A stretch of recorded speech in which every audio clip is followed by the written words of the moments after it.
Irmãos, deixe-me começar com uma ilustração da interação de um filho e um pai. O filho busca o velho pai para um desabafo despretensioso, tentando expressar a profunda angústia do seu coração. E mesmo sem esperar, naquele instante, ele recebe uma das maiores lições que ele receberia em toda a sua vida. Ele então começa a expor a sua situação para o pai e ele mostra que, seja nos estudos, no trabalho, no entretenimento, exclama o filho ao velho pai e até mesmo nas diversas relações sociais que ele desfruta, ele tem se deparado com um triste e doloroso fato de que a vida é cínica e nos leva ao absurdo ceticismo. Ele diz, nós somos levados a viver relacionamentos superficiais porque a lealdade parece simplesmente não existir. Somos levados a viver esses relacionamentos e sempre que nós tendemos a confiar em alguém, que nós julgamos que vale a pena, diz o filho ao velho pai, nós somos atingidos por uma bomba chamada traição, insensibilidade, deslealdade. O mais duro, diz o filho, é que existe uma recorrência natural, sem qualquer tipo de cerimônia, ele exclama, e isso simplesmente acontece nos relacionamentos que tentamos construir. Sabe qual é a grande angústia? Interpela o pai, o filho. É que mesmo sabendo disso tudo, parece ainda assim existir dentro de nós uma sede por lealdade e confiança, mesmo que o mundo grite a sua escassez. O velho pai ouve até então, com um olhar reflexivo, sábio, concordando profundamente com as elaborações do filho, e ele diz, essa é justamente uma das grandes questões da vida, meu filho. Não é papel do mundo oferecer facilidades. A vida desse lado da eternidade é um labirinto de espinhos e dores. Por isso, ele nos dá desafios, enigmas, problemas. Derrota, diz o pai, não consiste em nos deparar com as constantes dificuldades. Derrota é simplesmente desistir de procurar. Desistir de procurar a rara lealdade. E ele exclama como que soltando uma pérola, ele diz, lealdade, meu jovem filho, exclama sabiamente o pai, lealdade é uma donzela linda de uma terra distante, cuja raridade atesta o seu valor. Porque no final das contas, a questão não é quantas vezes nos enganamos, mas o quanto somos ensinados a valorizar quando encontramos. São as desilusões anteriores, diz o pai, que nos concedem um profundo e verdadeiro sabor da verdadeira lealdade, da verdadeira confiança quando a encontrarmos. Portanto, finaliza o pai, valorize como de fato é, um presente divino, no mundo desonesto e sem honra. É sobre isso que nós vamos estudar hoje. O ano está entre 62 ou 64 depois de Cristo. Paulo está em sua última hospedagem, em sua última prisão em Roma. A partir daqui ele encontrar-se-á com o Senhor. Timóteo está servindo como pastor na igreja de Éfeso e é presenteado com o último tratado de Paulo, o último escrito de Paulo, o mais pessoal que ele escreveu. Timóteo está recebendo ali encorajamento, exortações, admoestações, para que ele continue dedicando a vida pela causa do Evangelho de Cristo Jesus, onde o Senhor o colocou naquela igreja, e ao mesmo tempo que isso acontece, Paulo lhe confidencia. E talvez nós não entendemos de fato o significado de receber a confidencialidade das dores e da vulnerabilidade do outro. Paulo lhe confidencia as suas dores, então solicita a Timóteo também a sua presença, a companhia do seu filho na fé, seu fiel companheiro de missões. E ele suplica para que aquilo seja um alívio que ele tanto precisa. Ele fala isso no capítulo 4. O capítulo 4 é o capítulo mais intenso dessa carta. Ele faz um resumo de tudo que aconteceu e ele atesta que ele foi um bom soldado, sem qualquer arrogância, ele faz com lágrimas nos olhos. Nos últimos 6 sermões, irmãos, nós dedicamos tempo a refletir sobre essa porção principal da carta. E nós paramos um pouquinho no versículo 13 e versículo 14, que consiste na máxima, no centro de todas as epístolas pastorais.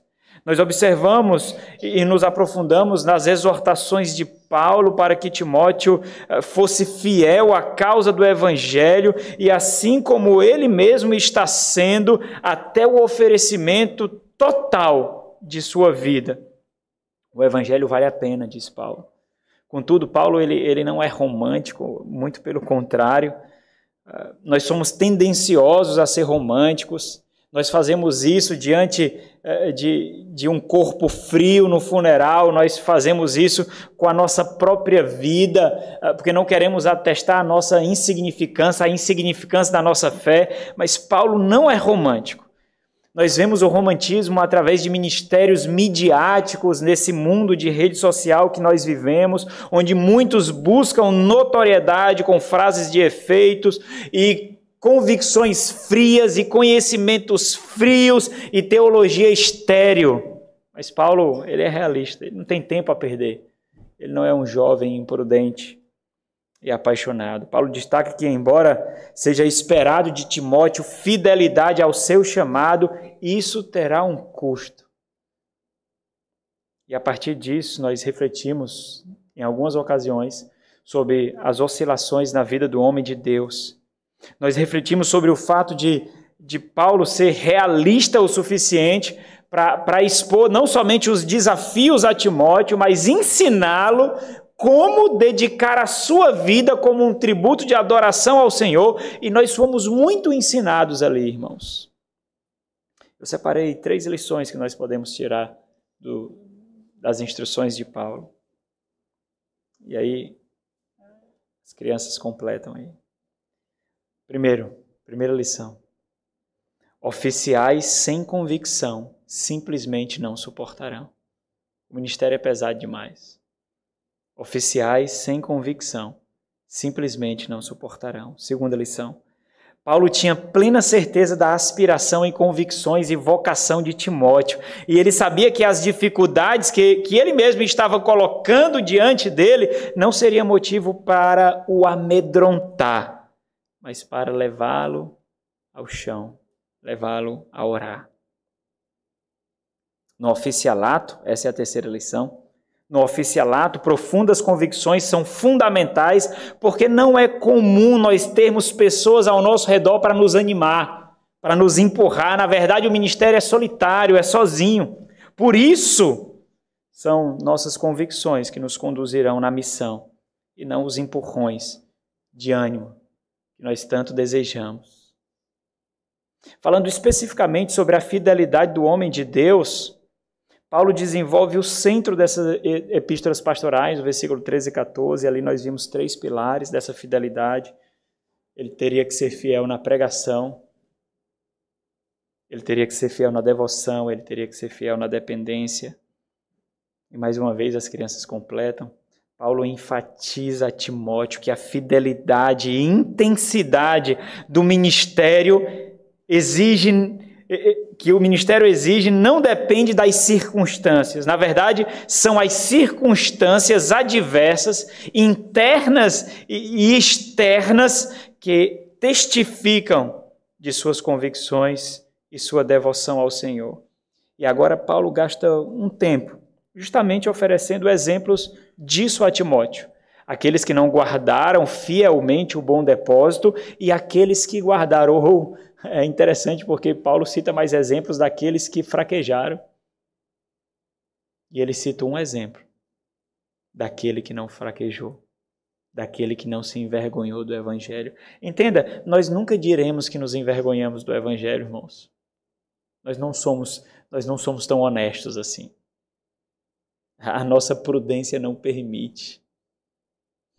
A a nossa asepsia espiritual hipócrita simplesmente não permite. Nós nunca diremos que nós abandonamos o Evangelho.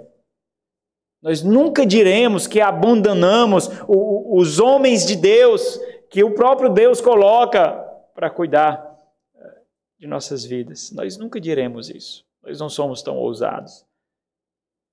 Mas é interessante como Paulo mostra. Olha o capítulo 1, versículo 8, ele diz: não te envergonhes, portanto, do testemunho de nosso Senhor, nem do seu encarcerado, que sou eu. Pelo contrário, participa comigo dos sofrimentos a favor do Evangelho, segundo o poder de Deus. E observe o que Paulo mostra aqui, tanto a Timóteo quanto à igreja. E eu tirei algumas lições também aqui para nós aprendermos. Quando Paulo diz, não te envergonhes, portanto, do testemunho do nosso Senhor, nem do seu encarcerado, encarcerado não de Roma, mas encarcerado do Senhor, nem do seu encarcerado, que sou eu. O ponto de Paulo é que existe uma união e uma harmonia entre o Senhor da obra e aquele que o Senhor chamou para a obra. De tal forma que agir contra um equivale a agir contra o outro, ou seja, se envergonhar das algemas de Paulo equivale a se envergonhar do próprio Senhor. Então é fácil dizermos que nós nos envergonhamos de Paulo, mas nós nunca diremos que nos envergonhamos do Senhor. O ponto de Paulo é isso que acontece. Aquele que foi comissionado está unido àquele que o comissionou, porque fala em nome dele. E, infelizmente, algumas pessoas dentro da igreja acreditam carnalmente que podem se opor aos oficiais da igreja e ainda assim viver plena paz a vida da igreja entre irmãos. Mas isso não é verdade. Isso não é verdade. Mas é verdade que falta sensibilidade no meio da igreja em perceber quem está açoitando os seus pastores, quem está açoitando os seus oficiais. Porque vocês são muito despretensiosos para isso. Vocês não são tão intencionais para enxergar isso. Contanto que vocês tenham a simpatia uns dos outros, a amizade uns dos outros. Pouco importa se os açoites estão sendo proferidos sobre aquele que está no comando, no leme, na direção, na condução. Mas o ponto de Paulo é justamente esse. E essa vem uma segunda lição aqui desse trecho. Uma segunda verdade do ministério que Paulo alerta a Timóteo é que, mesmo Timóteo trabalhando fielmente para o Senhor, ele encontrará deslealdade, oposição, abandono. Ele não poderá chorar diante de Deus e dizer, é isso que eu recebo, ó Deus, eu estou sendo fiel a Ti, ó Senhor, estou oferecendo a minha vida como sacrifício ao Senhor e é isso que eu recebo. E a voz de Paulo ecoa e diz, não, essa oração não, porque tu já sabes, é isso que receberás. Você não pode fazer essa oração. É diferente do mercado de trabalho, as suas horas extras ou lhe dá folga ou lhe dá recurso financeiro. O seu empenho no trabalho lhe dá uma casa nova, um carro novo, bens. O ponto de Paulo é, não, no ministério é muito diferente. Você morrerá de trabalhar e ainda acabará na escassez. E sozinho. É isso, Timóteo. É isso que acontece, Timóteo. Esse é o ponto de Paulo. Essa é uma oração que oficiais não podem fazer, apesar de sentirem-se inúmeras vezes inclinados a fazer. Mas não pode fazer. Paulo deixa isso muito claro, o que ele esperará da sua vida dedicada ao Senhor. Contudo, ainda assim, o desafio de Timóteo consiste em continuar fiel na vocação e ao Senhor. E vem uma terceira lição. Uma terceira realidade que Paulo trata e expõe para Timóteo no ministério é que é justamente a fidelidade de Timóteo ao ministério do Evangelho que fará a igreja viver em paz em meio aos constantes ataques contra a igreja e contra os oficiais, sem que a igreja sequer tome conhecimento de que isso está acontecendo. Ou seja, muito dificilmente a igreja perceberá os açoites de deslealdade e covardia que ele receberia, porque isso não deve fazê-lo diminuir o vigor, a intensidade, o amor pela causa de Cristo e pela igreja do Senhor. Meus irmãos, como isso é real, irmãos. Isso é profundamente real. Infelizmente, é muito comum, mais do que vocês imaginam, um peso aterrador de ver a igreja alegremente se comungando com aqueles que ferem profundamente por carnalidade os seus oficiais, os seus pastores, sem que sequer a igreja perceba. É justamente sobre essas realidades do ministério que Paulo trata aqui de forma muito prática. Muito prática. Observe que nós tiramos inúmeras aplicações para a nossa vida, de cada crente, para a vida da igreja, mas entenda, Paulo está falando como um oficial para oficial aqui. Paulo está expondo recônditos da alma dele que ele nunca fez. Você não encontrará relatos desse em outras partes das Escrituras, você simplesmente não encontrará. Nós estamos tendo acesso ao privilégio do interior do coração de Paulo, e ele expõe aqui as duras realidades do ministério. Esse é o tema da nossa mensagem. Nós vamos ler o texto algumas vezes. Vamos ler o versículo 15 novamente. Diz assim: está ciente de que todos os da Ásia me abandonaram. Dentre eles cito Fígelo e Hermógenes.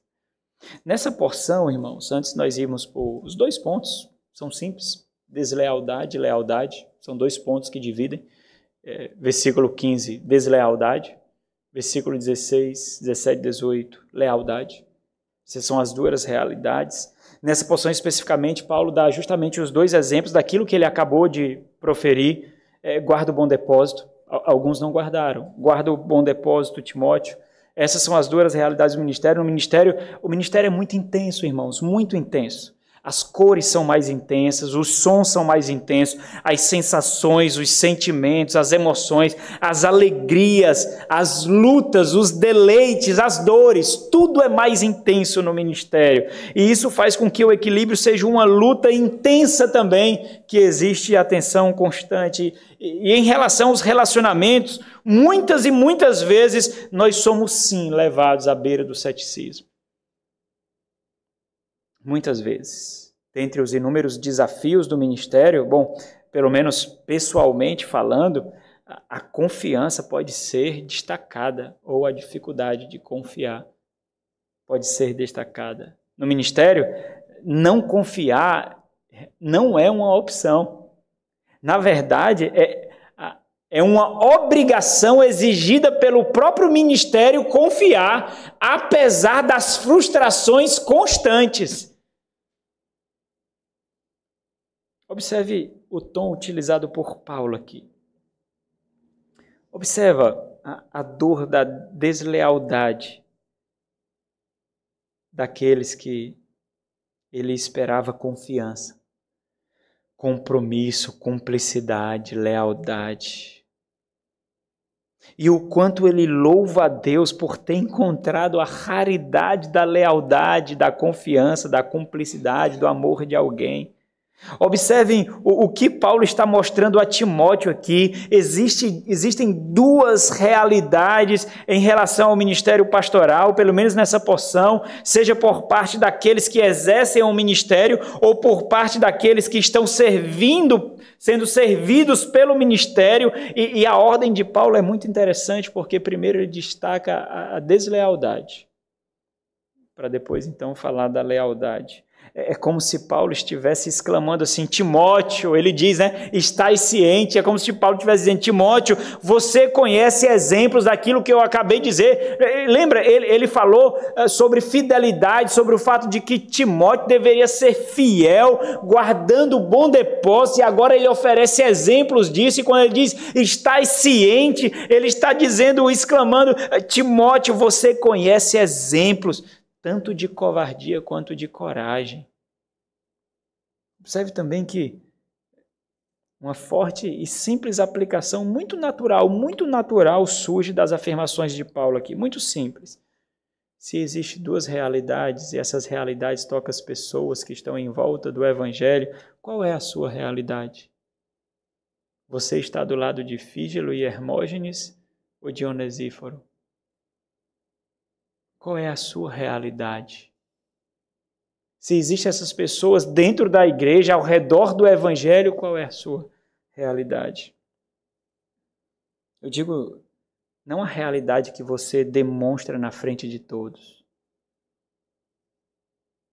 mas aquela que está no seu coração.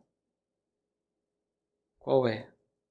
Que tipo de instrumento você é na vida e no serviço do homem de Deus?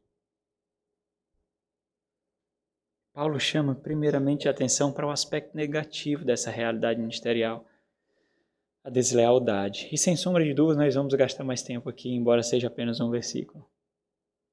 Porque isso passa de forma muito despretensiosa dos nossos olhos. Versículo 15. Estás ciente de que todos os da Ásia me abandonaram. Dentre eles, cito Fígelo e Hermógenes. Deslealdade é traição, irmãos. Significa adulterar compromissos anteriores do coração, sem dar a oportunidade de ser exortado, motivado, coagido a persistir.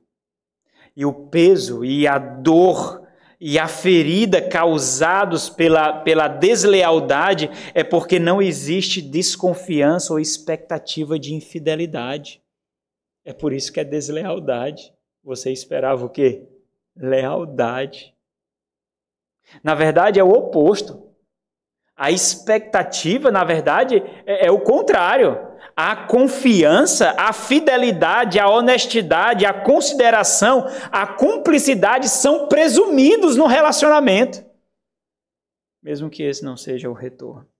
Por outro lado, a grande maldade da deslealdade é porque ela é exercida dentro do acesso privilegiado aos caminhos e confiança do coração de alguém. Observe o peso de Paulo aqui. Existe surpresa e pesar em sua alma, dor em sua alma. E é interessante porque parece que Paulo está buscando a cumplicidade em sua dor, quando ele diz, estás ciente que todos da Ásia me abandonaram. É como se ele estivesse dizendo, observe como estou, Timóteo.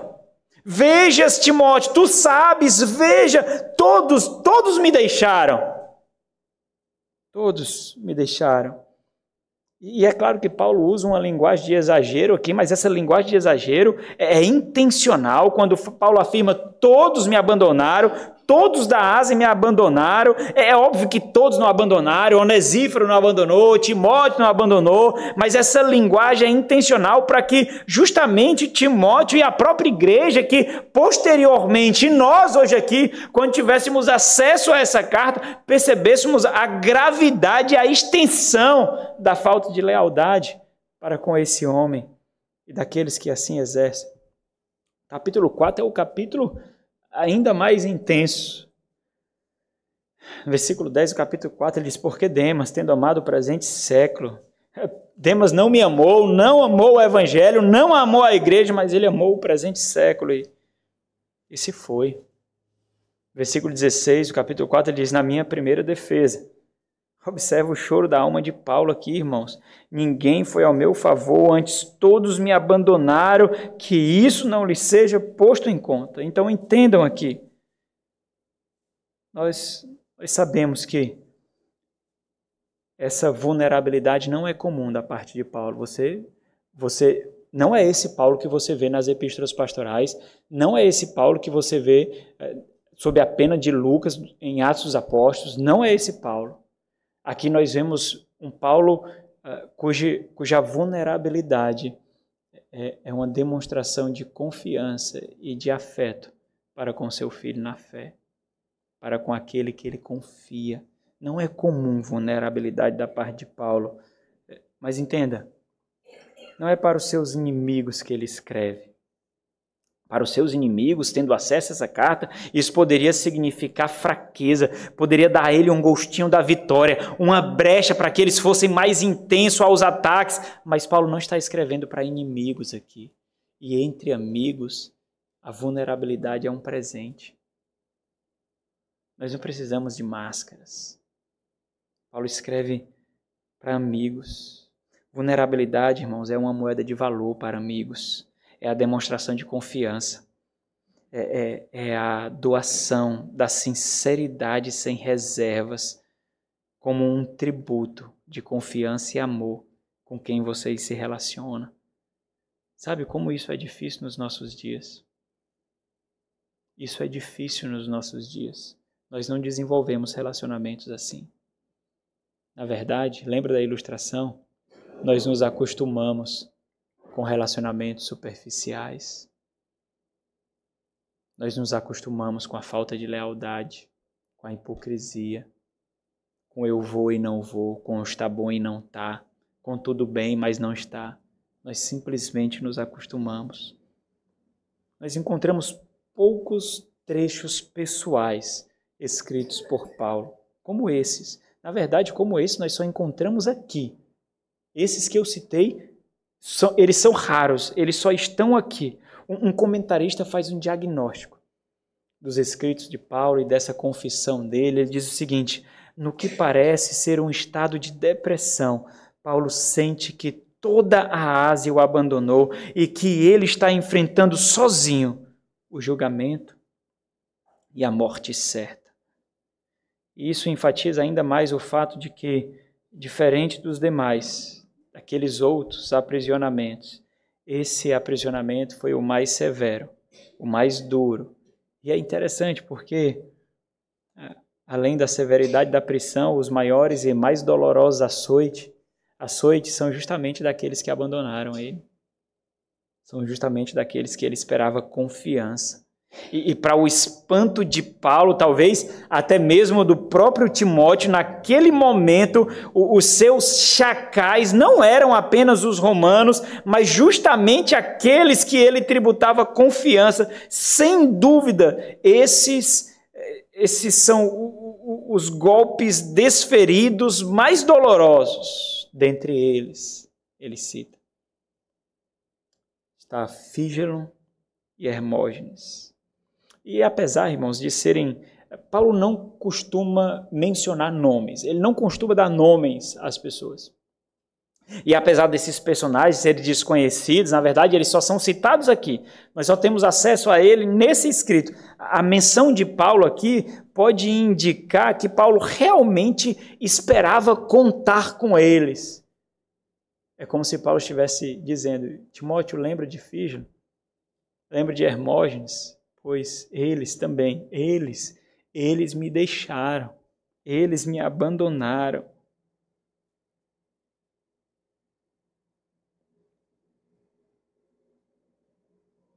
Eles fraquejaram, eles não guardaram um bom depósito, eles foram desleais. Eu não sei o que poderiam dizer desse pouco tempo de vida que nós temos. O que poderiam dizer de nós sobre o depósito que recebemos em nossas mãos, nesse tempo que nós temos de fé? Você recebeu um bom depósito em suas mãos, você recebeu um bom tesouro em suas mãos. O que poderia ser dito de você? O que poderia ser dito a teu respeito, olhando para como e o quanto você guardou e dedicou para guardar o bom depósito que você recebeu? E observa o aspecto de unidade aqui. Esse bom depósito está intrinsecamente ligado não somente à igreja, porque ele deve servir, proteger e nutrir a igreja, mas também aquele que o manuseia. Existe uma unidade aqui entre Paulo e o bom depósito. E o abandono e a deslealdade a um é o abandono e a deslealdade a ambos. O próprio termo aqui é da onde vem apostasia, irmãos. Esse termo utilizado para abandonar é o mesmo termo da onde vem apostasia, que é usado inúmeras vezes nas Sagradas Escrituras para falar da apostasia da fé, do abandono da fé. daqueles que abandonaram o Evangelho.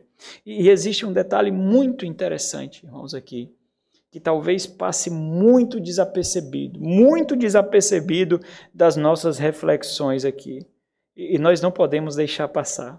Talvez, se isso acontecesse nos nossos dias, se fôssemos nós fazendo a leitura desses acontecimentos, com toda a teologia rebuscada que nós temos, com toda a nossa insensibilidade revestida de erudição, de prudência, toda a nossa prudência encharcada por irresponsabilidade, fora da realidade, diante do abandono e covardia desses homens, nós diríamos simplesmente que eles realmente não são vocacionados. É isso, Paulo.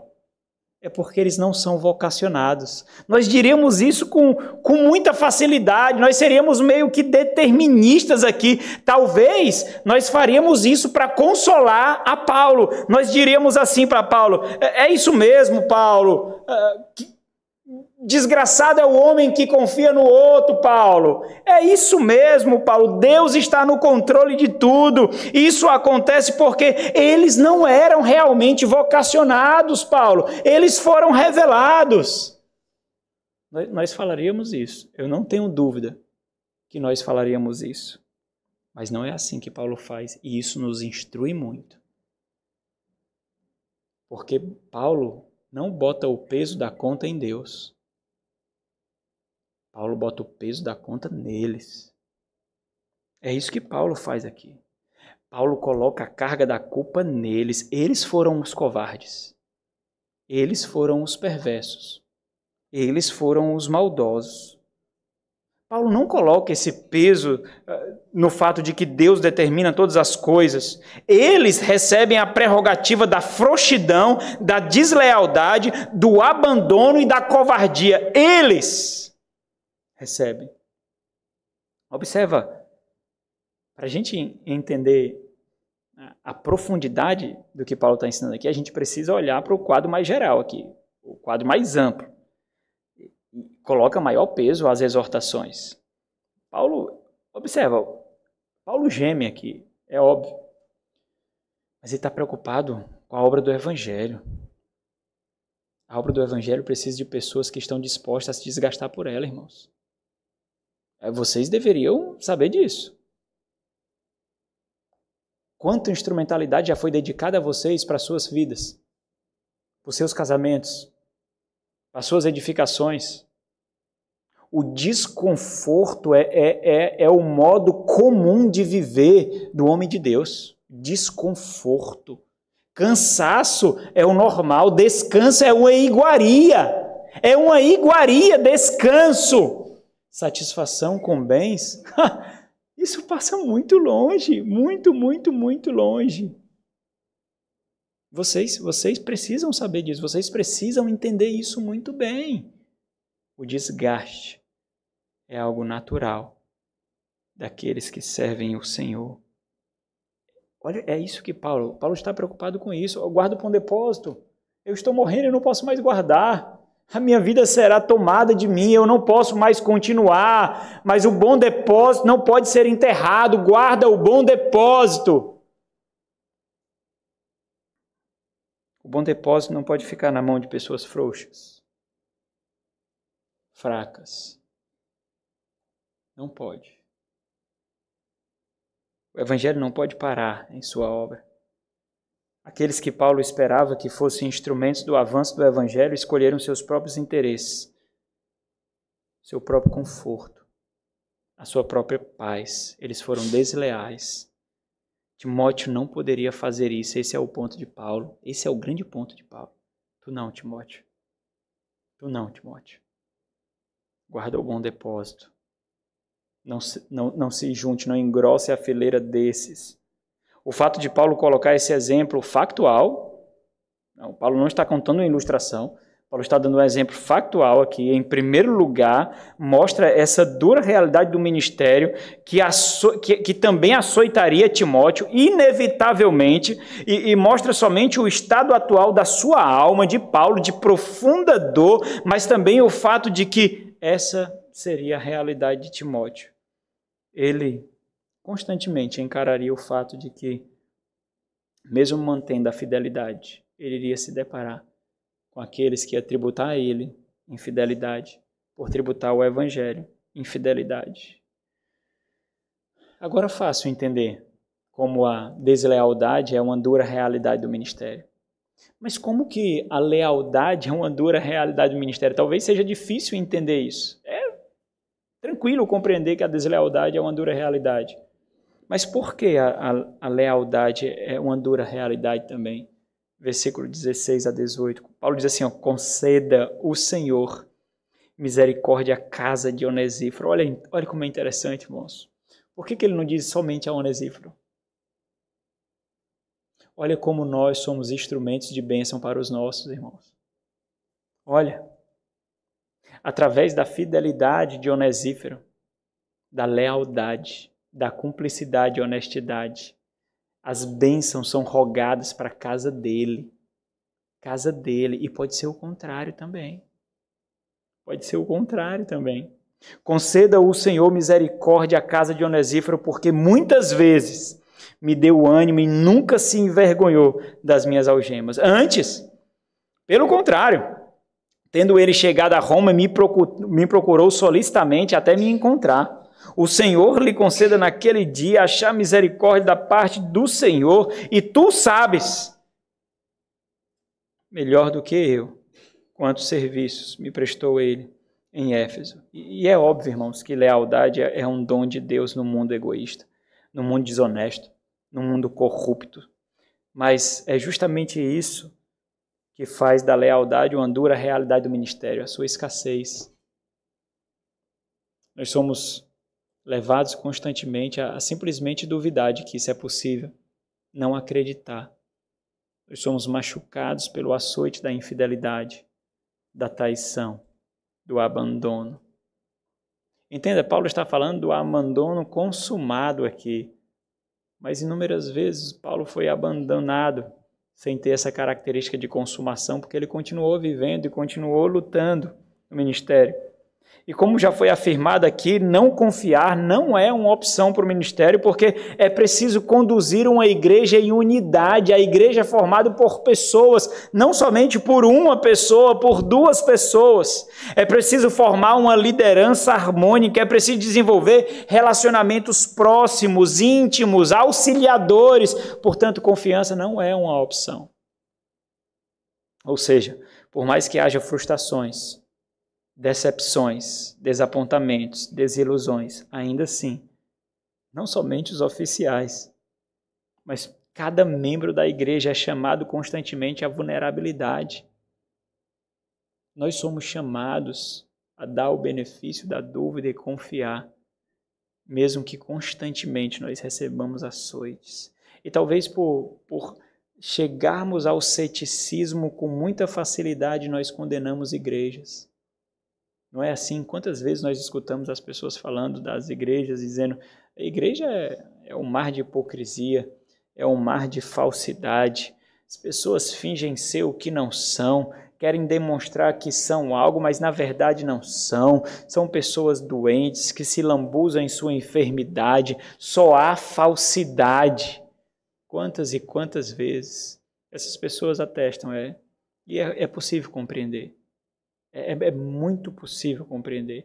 Elas chegaram ao ceticismo e se deitaram nessa cama e estão fazendo morada nela. Mas entenda, nós não devemos ser super-heróis aqui. Eu compreendo perfeitamente. Perfeitamente. Não as julgo. Compreendo perfeitamente. Porque as frustrações nos açoitam. O chicote das frustrações nos açoitam. E Paulo agora ele concede a Timóteo um exemplo positivo de quem guardou o bom depósito. E de cara, o que nos chama a atenção é que Paulo cita alguns exemplos negativos. No capítulo 4 ele cita mais. Mas ele cita um exemplo positivo. E a forma como Paulo faz isso, faz referência a esse exemplo, também torna muito especial, porque observa o que Paulo está fazendo no versículo 16 e 18, ele está orando. Ele não está descrevendo simplesmente. O tom aqui é de oração. Conceda o Senhor misericórdia à casa de Onesíforo. O Senhor lhe conceda naquele dia, que é o dia do juízo, do julgamento final. Naquele dia achar misericórdia da parte do Senhor. Onesíforo é um instrumento de graça, um instrumento de alívio para Paulo. A própria lembrança que Paulo tem dele traz alívio. Porque é como se ele estivesse vendo as mãos do Senhor. O Senhor não me desamparou. O Senhor não me abandonou. E entenda, não é porque Paulo esperava ser liberto pela ação de Onesíforo. Onesíforo veio, me procurou solicitamente, seriamente, até me encontrar, e ele vai me libertar. Não é isso, não é por causa disso. É pela simples recordação de que o coração de Onesíforo estava inclinado para Paulo incondicionalmente. Inclinado para ele. Incondicionalmente. Por isso Paulo roga a Deus que Deus conceda a ele a mesma bênção que ele foi para Paulo. E Paulo também destaca a lealdade construída não somente naquele instante, mas no convívio, na construção de consideração. É o que Paulo descreve aqui. É fácil perceber que Onesíforo era um membro da igreja de Éfeso, e ele conviveu com Paulo, muito provavelmente na estadia de Paulo lá naquela cidade.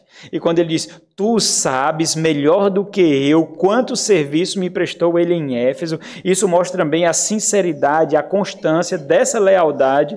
E assim como os demais são citados aqui, nós não temos mais conhecimento de Onesíforo, nós só encontramos ele aqui. Ele é citado uma segunda vez, mas no capítulo 4, só por uma menção à casa dele. Nós não temos mais conhecimento dele, mas é interessante porque nós vemos poucas palavras sendo ditas de Fígelo e Hermógenes. E nós vemos poucas palavras sendo ditas de Onesíforo.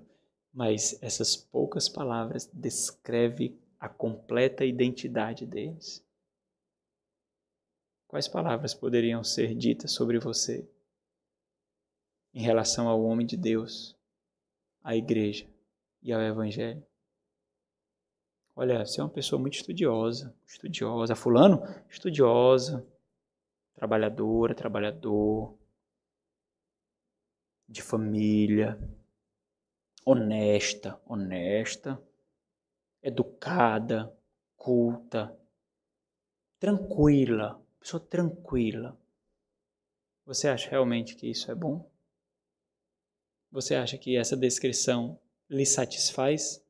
Essa descrição lhe satisfaz? Não deveria. Não deveria lhe satisfazer. Será que palavras de louvor a Deus, rogos de louvor a Deus, poderiam ser direcionados a você?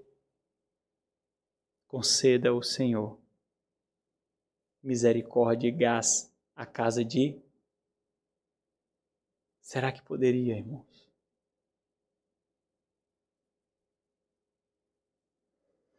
Então Paulo lembra Timóteo que Deus também lhe concederá, serão poucos, mas Deus lhe concederá instrumentos de graça, assim como concedeu Onesíforo. Paulo também lembra. Timóteo, então, ele recebe essas exposições de Paulo sobre um homem leal, que não buscou notoriedade, apenas demonstrou o seu amor sincero e gratidão no anonimato. E Paulo o louva aqui. Observa, vamos olhar os versículos que seguem aí. Paulo ele roga ao Senhor. As palavras proferidas em relação a Onesíforo, olha como é interessante, porque o que Onesíforo significa para Paulo? Motivo de oração. Motivo de quebrantamento e oração. É isso que ele significa para Paulo. E nós encontraremos poucas amizades assim, até mesmo dentro da igreja. Nós encontraremos poucas. Essa é uma verdade. Mas quando nós encontramos, irmãos, quando nós encontramos, Conceda o Senhor misericórdia à casa de Onesíforo, e ele mesmo apresenta o motivo da sua gratidão a Deus, porque muitas vezes, olha a constância do ato, porque muitas vezes ele me deu ânimo. Aqui está fazendo referência àquilo que ele fez com sua alma, ele me deu alívio, ele me deu refrigério à alma. Entenda isso, porque isso é importante, porque ele está preso, ele não espera mais nenhum tipo de liberdade, não, ele tem certeza que ele vai morrer, ele tem certeza disso. Mas a incondicionalidade da graça, do relacionamento fraterno entre irmãos, é o que traz consolo. E ao contrário dos outros, Fígelos e Hermógenes, ao contrário dos outros, e Paulo faz o contraste aqui. Onesíforo nunca se envergonhou das minhas algemas. Na verdade, enfatiza Paulo, ele esteve muito além disso. Onesíforo, olha como ele descreve, ele viajou a Roma. A procura intensa de Paulo e ao encontrar, o ajudou sem qualquer reserva, sem qualquer vergonha. Versículo 17, antes, na verdade, ao contrário de se envergonhar, na verdade, ele tendo chegado a Roma, me procurou solicitamente até encontrar. Então, existe a ideia aqui de uma procura séria e intensa, de algo de difícil encontro, alguém se dedicando a encontrar algo. E isso mostra que, muito diferente das prisões anteriores de Paulo, a prisão de Paulo não era conhecida, não era uma prisão conhecida, não era uma prisão domiciliar, mas um lugar remoto com maior segurança, não de fácil acesso. E observe que toda a construção aqui da descrição de Paulo é de oração. Mais uma vez, no versículo 18, ele diz, o Senhor lhe conceda naquele dia, ou seja, que as suas obras sejam postas diante de Deus a favor dele no juízo final, naquele dia, achar misericórdia da parte de Deus. Então ele atesta. Assim como ele diz no começo, tu o sabes, e ele lembra da deslealdade, agora também ele atesta a Timóteo. Tu sabes, tu estás cientes, tu sabes, melhor do que eu. Interessante, porque a forma como Paulo escreve aqui, a Timóteo, pastor em Éfeso, esteve em Éfeso com Paulo, e parece que a notoriedade da integridade, da lealdade, a biografia desse homem era muito conhecida naquela igreja.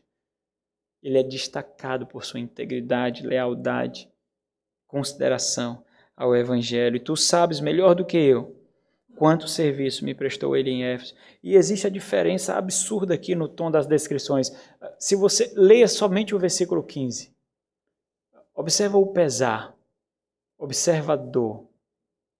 E é interessante porque quando nós passamos por versículo 16 a 18, nós vemos esse contraste. E se nós olharmos apenas para os versículos 16 a 18, nós vimos uma alma leve, uma alma graciosa, um tom mais ameno.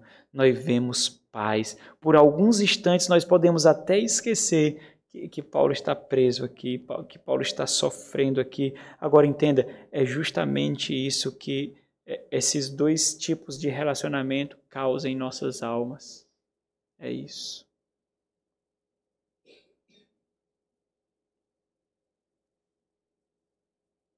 Pessoas más conturbam a nossa alma, irmãos. Pessoas perversas conturbam a nossa alma.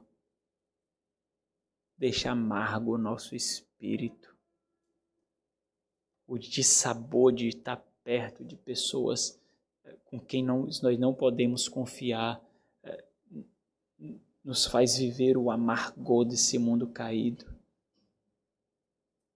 Mas pessoas que nós podemos ver atributos, características de Deus, de Cristo, nos concede graça, alívio, suavidade, leveza, prazer.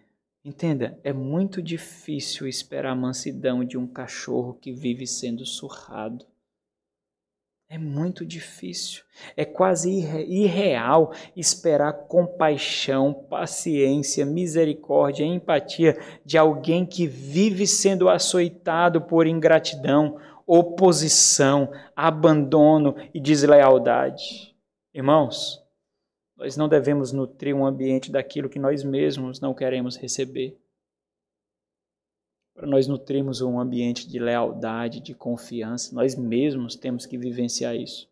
Nós temos que ensinar isso, o valor disso na nossa casa, repreendendo os nossos cônjuges, os nossos filhos.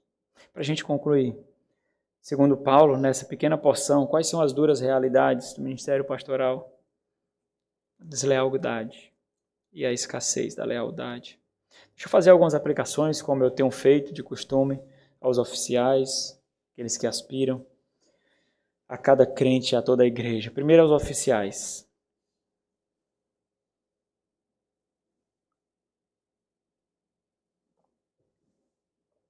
Não romantize o ministério. A realidade dele nos matará se nós fizermos isso. Nos depararemos com duas grandes realidades no ministério e sempre, irmãos, sempre a deslealdade se sobressairá. Sempre, sempre. Vai ser uma luta. Esperar, confiar. Não tenha dúvida disso. Não julguem, nem mesmo por um instante sequer, que vocês receberão algo bom se nutrirem deslealdade. Vocês, mais do que quaisquer outros, devem saber a dor de não terem muitos ao seu redor que compreendam a sua realidade. A lealdade deve ser um dos bens mais preciosos que você deve cultivar, ensinando o valor disso no seu lar. Cada crente agora. Eu ia parar num exemplo, numa frase aqui eu ia parar. Eu desenvolvi mais, mas eu ia parar numa frase apenas. Qual é o exemplo que melhor descreve você? Fígelo e Hermógenes ou Onesíforo? Quem você é? Você é um deles para os oficiais dessa igreja. Você é um deles. Qual é o exemplo que melhor descreve você? Você consegue contabilizar quantos homens de Deus são abandonados pelas igrejas, pelas ovelhas que ele cuida constantemente? O diagnóstico simplista e carnal seria: Deus cuidará, Deus o sustentará. Deus que cuida de todas as coisas, Deus cuidará deles. Você consegue perceber a profundidade da perversidade do abandono do homem de Deus? Se você consegue, então você sabe o valor da lealdade. Não desonre isso. É um presente divino. Saber que existem pessoas ao seu redor que simplesmente lhe amam. Simplesmente lhe amam, apesar de você. Ele é assim, ela é assim, mas simplesmente lhe ama. A toda a igreja agora. Não menospreze o peso e o valor daqueles que buscam intencionalmente lhes apresentar os céus semana após semana. Não menospreze isso. Não menospreze aqueles que buscam lhe colocar de frente dos céus toda semana após semana. Compreenda o privilégio da fidelidade de homens que lutam constantemente contra a oposição, dentro e fora da igreja, que vocês sequer sabem, abandono, ingratidão e escárnio, para que a igreja de Deus seja protegida, preservada, nutrida, guardada e amparada. Louvem a Deus pela graça de vocês estarem diante de homens assim. Louvem a Deus, porque muitos não estão. Apenas sonham, apenas leem sobre eles e não desfrutam dos seus dons. Vamos orar. Nosso Senhor, Deus de graça e misericórdia, nós somos tão devedores do Senhor, ó Deus. Nós não somente lemos em livros, nós não somente vemos, ouvimos, ou lemos histórias do agir sobrenatural do Senhor em tempos passados. Nós temos experimentado isso, ó Deus. O Senhor transformando famílias no nosso meio, filhos, esposas, esposos, casamentos. Nós temos visto a Tua boa mão agindo sobre nós, ó Deus, pela graça de uma igreja que ama o Senhor, ó Deus, apesar dos açoites, apesar dos ataques internos e externos, nós temos visto a Tua graça, Deus. O Senhor tem nos concedido o privilégio de homens fiéis a subir no púlpito, homens que amam o Senhor, Deus, homens que não veem e não julgam a sua vida como preciosas, mas oferecem como sacrifício ao Senhor, ó Deus. Recebe as nossas orações diante da escassez de homens assim, ó Deus. Como é difícil, Deus. Como é difícil experimentar o próprio diagnóstico do Teu Santo Filho. Os trabalhadores são poucos, a seara é grande. Os trabalhadores são poucos, ó Deus. Como é difícil olhar para a igreja, ver escassez de homens assim, e quase que ver um prazo de validade para a vida da igreja por falta de homens assim. Não veem prazer no sacrifício, no combate, no desgaste, no sofrimento pelos céus, por Ti, para a glória de Cristo. Deus, faz com que a nossa igreja ore mais por isso, intensamente mais por isso, Senhor. Concede-nos a graça de ter os corações conduídos. Em nome de Jesus, ó Senhor, nos faz ser instrumentos de lealdade, de gratidão, de graça, de alívio, de consolo. Arranca a carnalidade que ainda reside em nós, para que exibamos a Cristo e não ao diabo. Em nome de Jesus rogamos.